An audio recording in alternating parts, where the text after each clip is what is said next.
great summer school internet. So here I would like to show very simple views on a heavy fermion compound which is called cerium cobalt 5, and it is actually related to a phase transition that is realized in the superconducting state at a high magnetic field. I've carried out this work at CEA in Grenoble under the direction of my supervisor. So I started this project in fall of 2010, and I moved to ferromagnetic superconductors in winter. And I got back to this problem in spring, and I gave my view at that time. I worked also in strong collaboration or discussion with experimenters that I would like to thank here. Before formulating the problem here, I need to give some background information on this heavy compound. Well, it has at least one bond which has a very nearly 2D structure, which lives in a tetragonal like this, and the effective electron mass is about 100 times the free electron mass. Well, the gap has been shown by the experiment of Izawa to have this D-wave symmetry. It was determined thanks to the groundbreaking work of Ilya Verta. So the phasor diagram is quite well understood for most of its features. There is a transition to the superconducting state to a metal, which is second order at high temperature, with a DC of about 2.3 kelvins, which becomes first order at low temperature, which is a result of high effective mass of electrons that gives a polylimited superconductor. The magnetic field is in the plane of the tetragonal structure. However, in 2003, there was observed an anomaly in the specific heat on this line, which showed a new phase in this part of the phase diagram, which was interpreted as a Field-Ferrel darkening of Shinnikov phase, because this is what was expected really in this polylimited structure.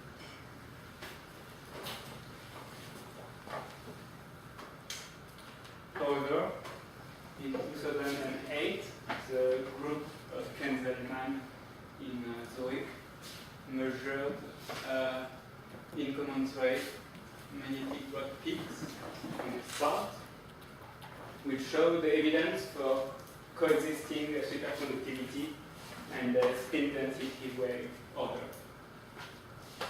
The Q position of this rock peak was nearly antiferromagnetic with a small incommensuration in plane. We know, so the ordered moments are along the z-axis here, so perpendicular to the applied magnetic field. And well, we know there is a magnetic anisotropy of about twice between in plane and along the z-axis of the magnetic detector. Now, the question is why is there spin density wave ordering basically at finite in plane field? And also, why is this spin density wave confined within the superconductivity and cease to exist above the first order superconductivity? So essentially, why is superconductivity essential for spin density wave to develop? Naturally, some theory can be done on that. I try to summarize it and maybe to justify it. I don't have the time to enter into details here, but essentially the first group emphasized the role played by the full-lateral induction phase, coupling with staggered triplet superconductivity.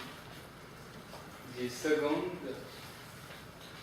proposed the coexisting dy superconductivity, spin density wave, and air density wave, which is a new superconducting phase, which has arbitrary spin structure and is staggered in space. Then it was proposed the effect of the vortex lattice, and finally the role played by the Zeeman energy effect in a nested electron system.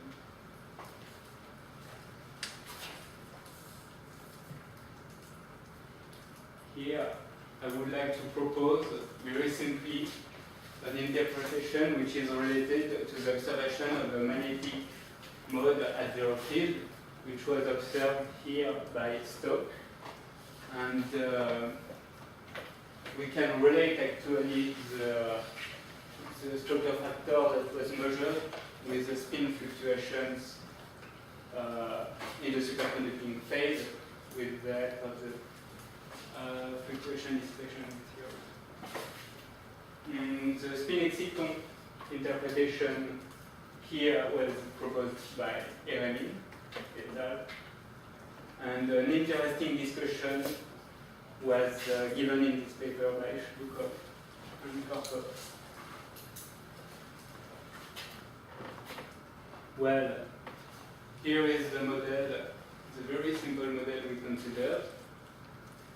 We supposed a two-dimensional electron system where we really have in mind the alpha band that was presented by Jean-Pascal Brison this morning with a high effective mass, which is large enough to cut the antiferromagnetic Riemann zone here, which will be determinant for the position in Q space of the mode. Superconductivity with D-wave symmetry is treated on the mean field level, which is really plays the role of a spectator in this situation. Injections are treated with weak coupling limit in mind in the random phase approximation, which is very worrying here. It's probably too naive for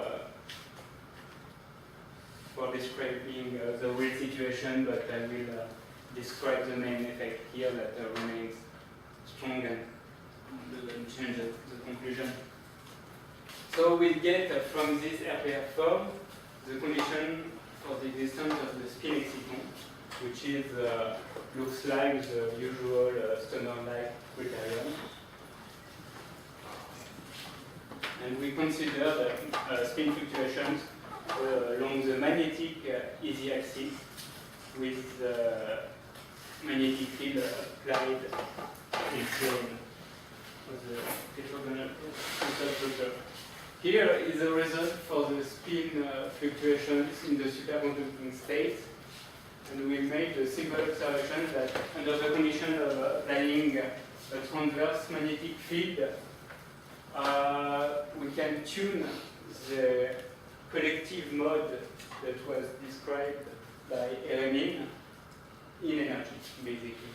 So there is this Stoner criterion that is fulfilled, certainly, just before reaching the continuum of excitation above twice of the gap. In a 2D electron system, the real part of the superconducting spin fluctuations is known to be very slow. The role played by the symmetry of the superconducting gap is determinant here because of the presence of the well-known form factor. Here are the results we proposed, where under a magnetic field, here is zero field, half of the condensation field and half the condensation field, where we observe the shift of the resonance to zero energy. And we have made this prediction of the resonance energy then, and compared it with available experimental results obtained in corner block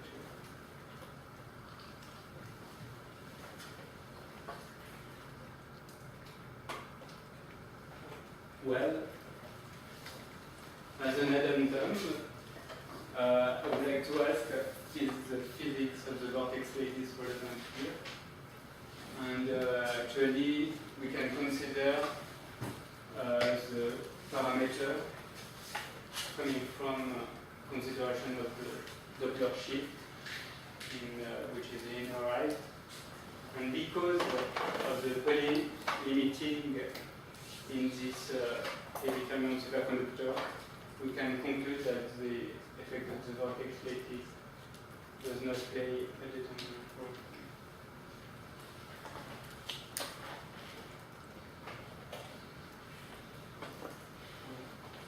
In the conclusion, we have proposed a mechanism for the phase transition at high field to a coexisting spin density wave and equal state, which is a result of the condensation of the preformed induced by superconductivity spin-exciton. Well, in a 2D electron system, the instability occurs at wave vector Q, which connects points of the Fermi line that are called hotspots, where the gap change sign and is non-zero. And this also presents that the feedback of the wave superconductivity can have drastic consequences not only on collective excitation in the superconducting state, but also on the ground state properties when an external parameter tunes the energy of the collective excitation to zero, which is realized here with in plane magnetic field. It can be interpreted as a sort of Steven phase by taking into account the very peculiarities of the superconducting state. Well, as an extra comment, I would like to quote Michal talking about an carbon compound, and from his view, his way of understanding the experiment on this compound was disappointingly simple, but I quite don't agree with him. It has not to be complicated to be interesting physics. And I thank you for that.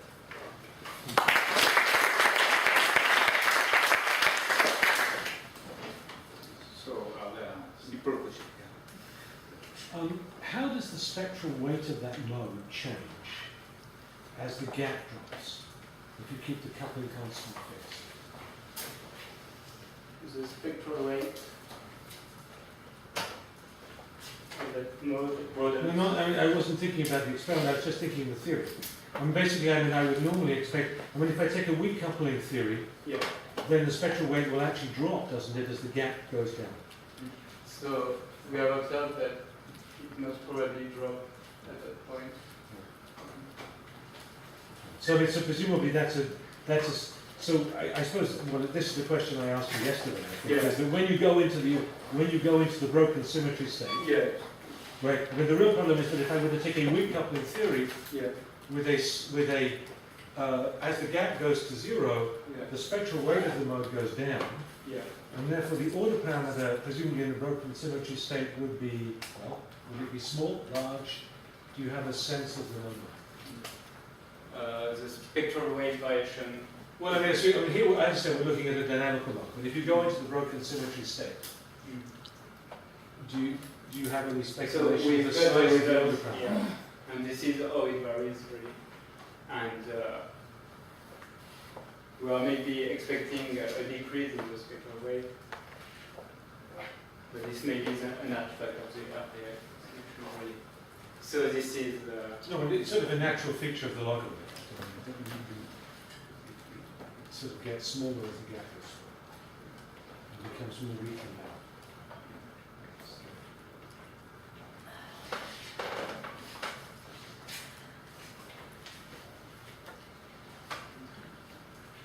I think I have a much simpler question. So if you are in this phase in magnetic order, so how would you tell that it is due to this exciton condensation if you're in this phase? Or is it possible to tell? so once you're in it, so you will have a reconstruction of the Fermi surface. So I don't get your point exactly, but well, the way to Or like in connection with the other theoretical points of view you mentioned, like so far you show how you approach this phase, but then my question, would it be that maybe some other theoretical explanation is somehow compatible because it's a theory of this phase, or and that's how you approach it? Or? so what is your question? My question would be, if you're just in this phase, Yeah. how would you tell that it is due or that it comes from this exciton condensation? Well, I guess from the structure of the new spectrum that is a result of this condition in the ideal and maybe we may get new signatures of the excitations because of the new structure of the spectrum. The characteristic of your theory is that you predict how the Q will change this field. Because you relate instability to the load of the gap and how they evolve when you apply the magnetic field. So I don't know if this is an answer to the question, but in principle, if you know how to approach the instability, you should be able to calculate how is the dispersion of the exciton varying and whether it matches absolutely. the Q vector of your phase. Yes, So exactly. So it is understood what must be the dispersion of this collective mode or one-band case, which is quite famous downward dispersion. So maybe your point is that it can explain why we observe this ground state with the incommensurate structure. I hope it can. Maybe the origin is the downward shape of the That's sort of the question I have. This mode that you're showing us is commensurate mode. It's half, half, half. Yeah. The magnetic order is incommensurate. Yeah. So what do you need to require for the width of this mode to actually give you incommensurate order? Because, you know, if this mode were infinitely sharp, you would never get incommensurate order. So how big should the width be, and why would it be wide? So the collective mode has a dispersion. Right? Well, okay, well... So it has a dispersion, which is a downward dispersion, which is expected. Actually, we are waiting for experiment to be determined. And if, because of this downward dispersion of the collective mode, we expect a condensation first of the incommensurate part. That's simply because that is picked by the d-wave order, right? The commensurate Q is picked by d-wave, and if there is a sufficient weight in that mode, that wave vector, you will get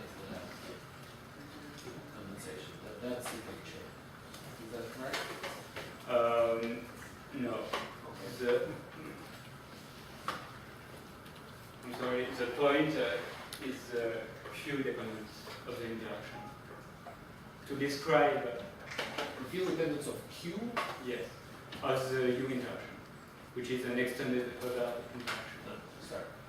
No, but let's- I'm asking about the Q, the wave vector, because the magnetic order Right. is not at the wave vector at which this mode is. So this is measured at the very point Q 1 half, 1 half, 1 half. Yeah, this is not the order, not the wave vector of the magnetic order. Right. So I'm asking a simple question: how the condensation of this object gives you a magnetic order at a different Q? So we are expecting the incommensurate part of this mode, which lies at lower energy, and it's away from the 1 half, 1 half, 1 half point. It's just that that has not been yet seen experimentally. No, and it's expected. Okay. We are quite expecting. So you're saying that there is a dispersion of this mode, and somewhere it will Yes. go to- This is what it expected from this this picture, and we are waiting for it to test this prediction. Thanks. Okay, so let's on. Yes, so Daniel. Daniel, sorry, no, please. A quick question. What do you expect if you rotate the magnetic field by 45 degrees in the plane? Towards the In the plane axis. still. In the plane. So in the plane. Actually, if there is, I don't expect too much change, any change actually. But don't you Because we don't believe there is a magnetic anisotropy in plane. So what I mean is, do you expect to see a spin density wave with two different Q vectors in that case?